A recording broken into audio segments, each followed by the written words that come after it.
সেইকাৰণে ইমান বছৰ আমাৰ 99 শিক্ষকসকলক চাকৰি দিয়া নাছিলে। আমাৰ চৰকাৰ অহাৰ পিছত আমি 99 শিক্ষকসকলক চাকৰি দিলোঁ। বিটিচিতে সেই সময়ত পাতি হয় শিক্ষকবিলাকৰ অসমত 30,000 পায়, আমাৰ শিক্ষকবিলাকক 10,000 12,000 দি গৈছিলে।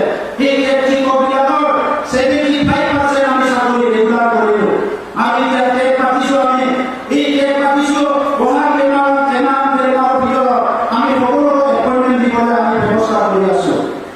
সেইকাৰণে আজি সময়ত মই এইটোকে ক'ব বিচাৰিছোঁ যে বড়োলেণ্ডৰ ছাত্ৰ ছাত্ৰীয়ে IAS IPS হোৱাৰ সপোন দেখে, ডক্টৰ ইঞ্জিনিয়াৰ হোৱাৰ সপোন দেখে। 70 বছৰ কিন্তু বিপিএল চৰকাৰে কৰিব পাৰিলেহেঁতেন, কিন্তু নকৰিলে। আমাৰ চৰকাৰ অহাৰ পিছত আমি ছুপাৰ 50 কৰিলোঁ। যেন ছুপাৰ 50 কামাই ইঞ্জিনিয়াৰিঙৰ কাৰণে 50জন ল'ৰা ছোৱালী বিচাৰিছিলোঁ। যোৱা বছৰ মাত্ৰ 34জন আহিল।